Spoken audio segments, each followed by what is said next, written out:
Hello, everyone. Thank you for joining me. I'm Leanne Jackson, Senior Law Editor at Forbes, and I am joined by Cobb, who's a former high-level federal prosecutor and well-known as a special counsel in the Trump administration. Honored to have you joining us today. Well, thank you so much. It's very nice to be with you. I've enjoyed your work. I'm honored to be on your show. Thank you. We have a lot to talk about because SCOTUS has been coming down with a lot of decisions in the past couple of days. They're really monumental in many ways. But before we get to the court decisions, I really want to ask you your thoughts on the debate last night between former President Trump and current President Biden. Yeah, it's emotional to talk about it, frankly. I think everybody saw it for what it was. I respect the Democratic commentators like David Axelrod and Van Jones and others who candidly, acknowledged that, that the president had a horrible night. Probably the worst debate performance in history, with the possible exception of Nixon, who actually didn't say anything wrong. He just sweated the whole time while Kennedy looked calm because of his makeup. But in terms of perception, there's no getting away from the fact that what people saw last night is who the president is. He's very elderly. He's not as cognitively with it or as physically with it as his press secretary has insisted for over a year, insisting that people believe her and not their lying eyes. And it's sad. He's a wonderful man. I used to ride the Amtrak with him, and he couldn't have been kinder to people or more affable. I hate to see him in decline, but people decline at that age. I think we've all been through that with elderly relatives, and I think it puts the Democrats, front and center in a very difficult situation where they have to decide whether they're going to go forward with the president as their candidate, and the president has to decide whether he's determined to go forward, given what's now obvious, I think, to not only Americans but to the rest of the world. And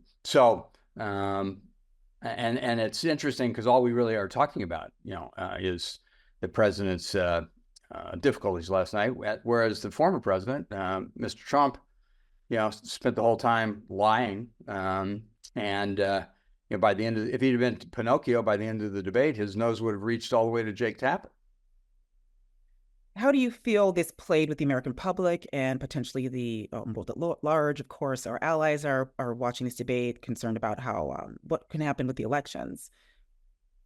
I think while both of them overstated, which allies are in their corner and how they feel about each other. I travel the world constantly and have for my entire professional career, and my sense is that our allies are not impressed with either man. They're shocked that America, has given ourselves this choice between two people of challenging circumstances, I think, for the country, and I think it's a disappointment to the free world that America is not presenting greater leadership and will not, with either of these two choices. But I think I'm more concerned, frankly, about what our adversaries think and how adventurous they can get. Now, they've been very adventurous, with the Biden administration, from the Middle East to Ukraine to Taiwan and Iran. So I think it's scary out there, and I think for the good of the country, I would be among those who would love to see the Democrats solve this problem with a younger and thoughtful leader. Well, that's been talked about a lot since the debate last night. But what do you think about the timeline and the viability of fielding a candidate so late in the game? I think I'm probably not as well equipped to assess that as the Democratic Party leaders and the thoughtful advisors that they have. But my personal expectation is that they have the time to do it. They have 60 days to the convention. If Biden would willingly step aside, they could reformat their ticket. But it's a huge challenge. The political challenges, particularly if they don't anoint the vice president, which I don't expect them to, That poses a lot of risks, and this could be a more difficult challenge for the Democratic Party overall than just trying to push the president across the finish line. On the other hand, that makes it a weekend at Bernie's type of a campaign, and I know I'm highly confident we won't see another debate between these two people. Oh, that's interesting. Yeah, there's supposed to be one in September, but everyone is wondering if that makes sense. Now, Biden's handlers are saying that he was ill and that there were other reasons, but it sounds like, in your opinion, there'll be more to come. It would be the same, rather. So as a part-time political consultant, I have to say the among the dumbest decisions made last night was when Biden was faltering so badly that for the Democrats to acknowledge that by 50 minutes into the debate, sending around the messages that he was not feeling well. I think, that it's one thing to be afraid. It's another thing to show it. And they showed it.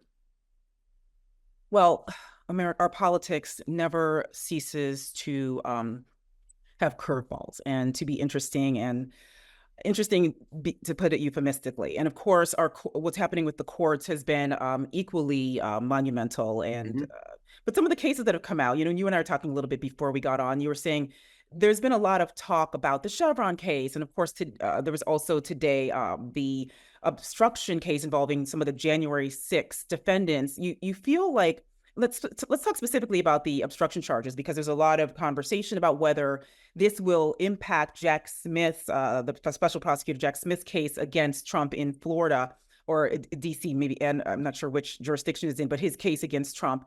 And you're saying that this may not have the impact that people are claiming it will. Can you talk a little bit more about that? Sure. I think both of these decisions are frankly correct under the law. I think the Chevron case was what we saw years ago, was a pendulum swing in favor of the administrative state, and now we've endured several years of that, and now and the problems of that position have emerged, and now the pendulum is swinging back a little bit, but not dramatically, because there's nothing about the Chevron opinion that prevents an agency's interpretation of its rules to be seriously considered by a court. It just it doesn't allow the government to start on third base the way Chevron does. It doesn't give them the initial presumption or advantage that Chevron did, but it doesn't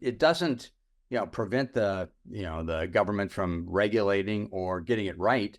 But if they don't get it right, they shouldn't prevail. And I think this sort of clears the playing field a little bit. I don't think there may be an initial bump in the number of regulatory challenges you see because of this, but I think as this plays out, we'll return to sort of the caseload that we have now, and that you won't see regulations falling dramatically in the sense of some catastrophic event. You may see some restriction on some of the more aggressive regulations, but in terms of how the regulatory process is going to work, I don't think this is going to have a dramatic impact. And in this case, the Supreme Court did raise the bar for bringing obstruction charges against a defendant, but you also have said that potentially that's a good thing. Well, I think what they did here, at the bottom, what they did here really is parse this statute in a way that highlights the fact that obstruction crimes for which Congress, imposed lesser penalties than the 20-year maximum that is available under 1512C, that conduct could get swept into 1512C in a way that Congress simply did not intend. That really is the essence of this holding. That's a pretty rational decision. You can't really quarrel that it's a dramatic result or a radical result. It is a restriction, but it's also the way the separations of powers work, which is, Congress, didn't appear to intend, and they certainly didn't make it clear that they intended in the drafting, which was awkward. Anytime you're interpreting an otherwise clause, which is what this case was about, you have to go through multiple arcane statutory steps. And all the court really said is here, Congress didn't really signal that they have the view that the government is espousing. Now, Congress could revisit this and change the law and adopt that. They're free to do so. The court didn't do anything that restricts that. They just said, what this says is not what the government, intends.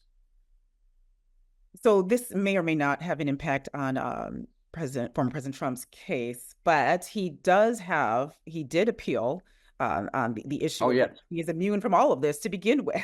What are your thoughts? Monday, the court has said, it's interesting that they chose a Monday, first day of the work week, to issue their one of their biggest opinions. They're probably the biggest, as to whether he would be immune. Now, lower courts have rejected his request to be shielded. What are your thoughts on whether the Supreme Court will split the baby here? So preliminarily, I don't think the court chose Monday, for any reason other than the fact that it's been working at a furious pace. It had a lot of work to do this month, and this was the last case, I think, argued that's going to be decided this term. So the fact that it's the last case announced, that's not I don't think that's a decision or a strategy by the court. I think that's just sort of the way it happened. But it's not surprising that it's going to be one of the last opinions announced. And I think the result, which will be dramatized in a way that will be overstated, just like the Chevron and the obstruction cases. But it, to the shock of many people who have been condemning the court for taking the case, this case is not going to help the president at all. They're going to draw a line. That line is going to encompass and include within its capabilities for prosecution virtually all the conduct that's alleged in both the federal indictments against the president. It may require some line drawing. I mean, it does require some line drawing, which is the only reason they took the case. Had the D.C. Circuit drawn that line, which they did not, to the frustration of the Supreme Court, they perhaps would have accepted the D.C. Circuit opinion. But the D.C. Circuit didn't give any guidance to a trial judge in fashioning jury instructions about how does the jury decide whether this conduct is covered. And that's what's going to come out of this opinion. They're going to say, this is the line. It may be as simple as official acts and personal acts. And keep in mind that, Justice Coney Barrett, during oral argument, got Trump's lawyer to concede that virtually all the conduct in the January 6th indictment is covered as would be prosecutable as personal acts. So I don't think this is going to favor Trump at all. I think this will be a bad decision for him. I think it will be consequential and certainly allow him to be prosecuted. I think the problem here is because of the timing. Trump has been a great beneficiary. I think that people can blame the court, but the real delay here was the January 6th committee's refusal for 8 months to share transcripts and depositions of the key witnesses in this case against the president, and the Justice Department had no ability to proceed during that period. The 6 months from start to finish, from district court to circuit court to the Supreme Court, that's electrically fast. Well, you expect that there will be a line drawn, which is not going to benefit Trump, but we do believe, or it does seem like he will benefit from the delay, not just in the Supreme Court's decision, but also in the Florida case, Judge Canon. What do you think about what's been happening in that court? So before I get to that, do you mind? So let me just make one additional point. So I think this case, the immunity case, will go back to Judge Chutkan. She'll have to make some findings about, consistent with whatever the line is, what conduct in the indictment as charged might be excluded from prosecution. I doubt there will be much, if any. And then she can proceed trial whenever she can. But of course, if Trump wins, he can have the case dismissed. And it's I think it's highly unlikely it gets tried before he would be inaugurated. Should he be inaugurated, God help us all. With regard to Judge Canon, I don't really have an even-handed view of that. I think she is a real stain on the judiciary.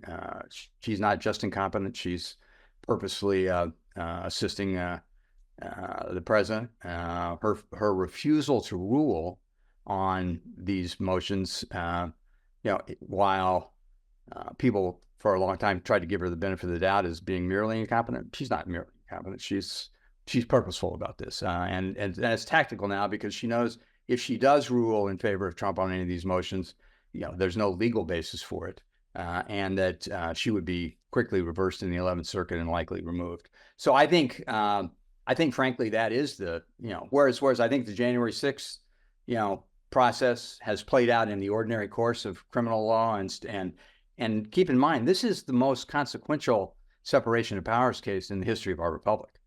This is the first president ever to be criminally indicted. The constitutional parameters of that had to be fleshed out. In the Florida case, it's a very simple case and it's indefensible. The facts are overwhelming and there is no defense. I mean, he had these classified documents. He purposely moved them around. There are pictures of people moving around. There are films of people moving around. Wald Nada conceded he moved it around during his Justice Department interview. So there's no defense in that case. He will be convicted if it ever gets to trial with a real judge. But under Judge Canon, until she rules, or her failure to rule becomes so egregious that the 11th Circuit can actually intervene, she's not going to be removed, and that case is stuck in the water. Yes, it's week by week, case by case with what's going on here in the courts and in political process. So I really hope that you will join us again for this insightful analysis. Well, I enjoyed this conversation very much, and thanks for the excellent questions. I always like to find out what I'm thinking, and you brought it out. So thank you so much. I hope you have a great afternoon, and we will be talking to you again soon. Great. Thank you, Leanne. Great to be with you.